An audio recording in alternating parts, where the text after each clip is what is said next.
Welcome to Project Nomad, and today we're talking camp fuel. Camp stoves. There are so many options with these things. You've got isobutane, you've got propane, you've got straight butane. Which one will work best for you and why?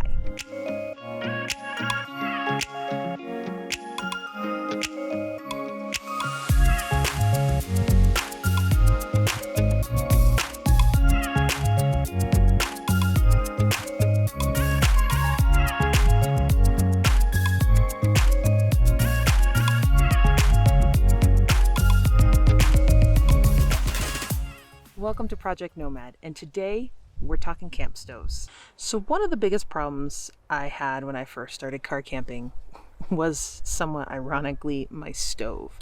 I originally had just a basic butane single burner catering stove that I had purchased years and years and years ago as a truck driver. And it served me well through all that time. But what I didn't realize at the time is that cold temperatures and high altitude were eventually going to make it impossible for me to cook anything. The reason is, butane is a fuel that only works well up to about 34 degrees. And fuel canisters work on the action that the liquid fuel in the canister turns to gas.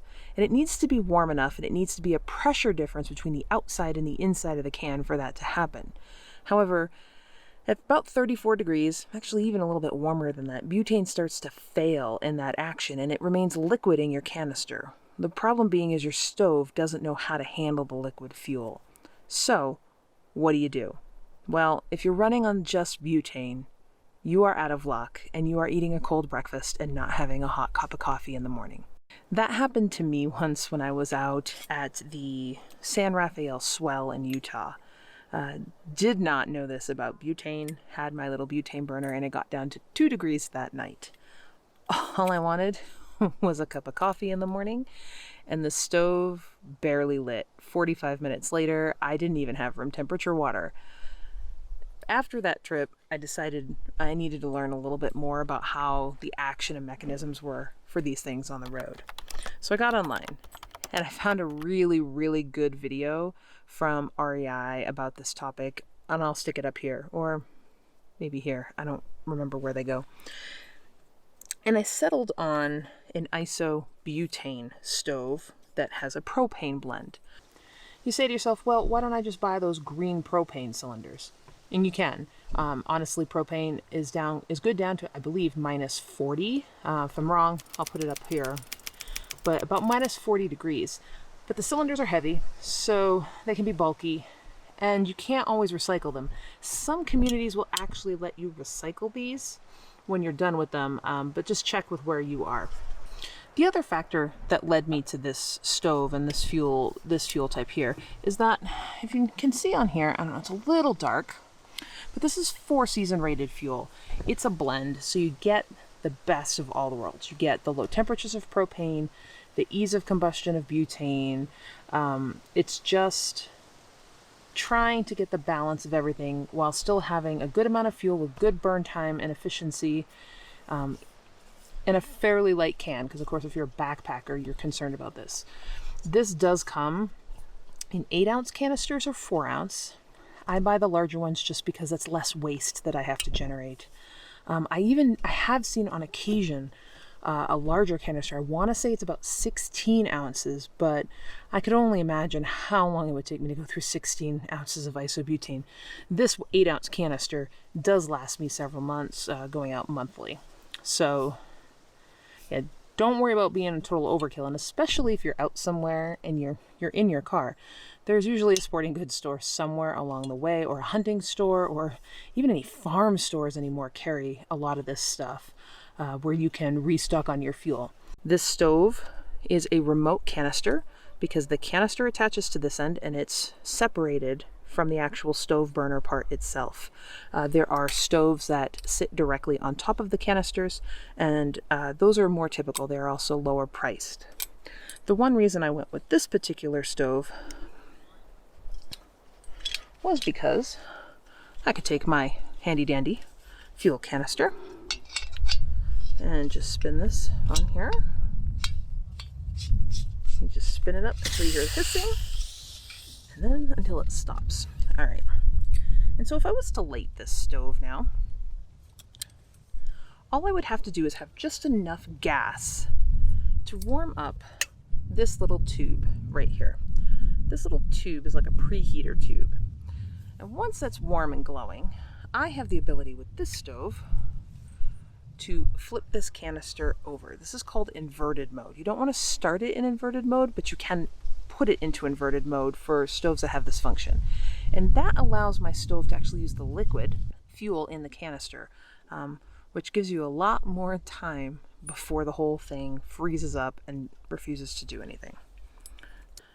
So I think it's dinner time. It's an hour past dinner time, truthfully, around my neck of the woods. So let's go take this up to the picnic table and show you how it works.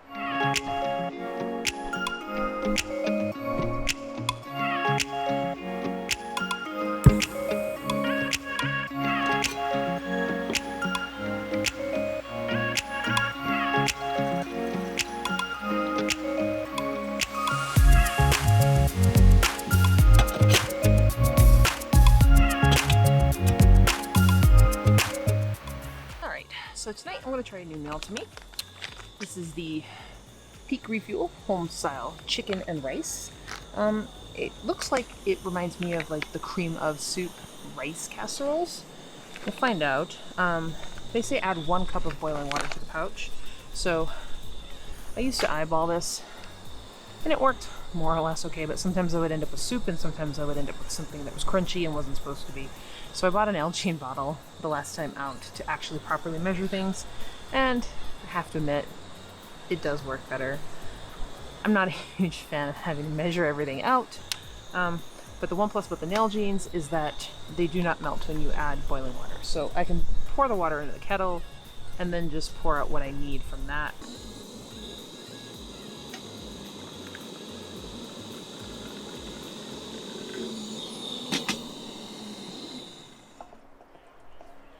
Go ahead and turn that off. All right.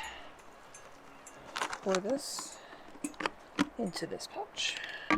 I picked this up. It's a Human Gear Duo recommendation from Dan Becker on YouTube. It's a spork and a spoon, but they lock together nicely. And the best part about them is they're deep enough to get into these pouches. So stir this up really good. Get it all underneath the water and then seal it up. So with this one, this is let stand 10 minutes. I find with Peak, they're really good, but they could use to stand for an extra minute or 2 in a lot of cases, sometimes up to 5. So in the case of the biscuits and gravy, I add an extra 5 minutes to it, just because the biscuits are large and they're hard to break up. So I'm going to set my iPhone to 10 minutes and see what this tastes like afterwards.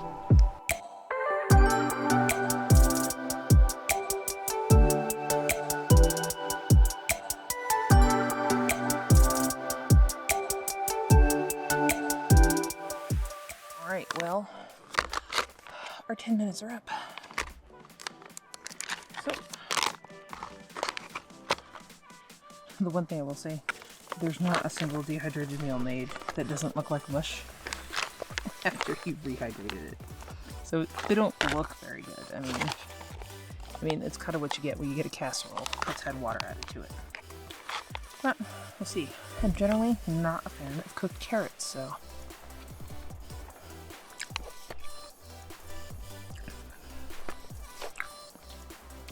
All right. Another home run Peak. I think to this point there's only 2 that I wasn't really crazy about. I wasn't a fan of the marinara, but to be fair, I'm really picky about red sauce pasta. And I do not like the mountain berry granola. If you like granola or berries, you probably would be fine with it. To me, the berries, although there were a ton of them, they just turned to mush in the package. And I just really wanted more granola because the granola was good. The berries just disintegrated in the rice milk powder. So, but this is really good. I still prefer their beef stroganoff and their breakfast skillet are 2 of the best ones they make.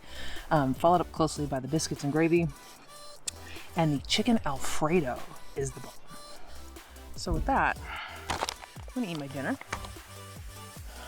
have a little bit of a beverage, and I actually have to offload SD cards for the day.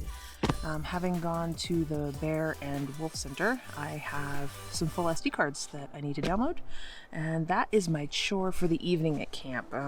Something I generally don't really film because it's not really glamorous. I sit there and I wait for files to transfer into an external hard drive. One of these days, maybe I'll make a little money off this channel and I could afford more SD cards and I won't have to do this every night. But for now, I'll catch you on the next one.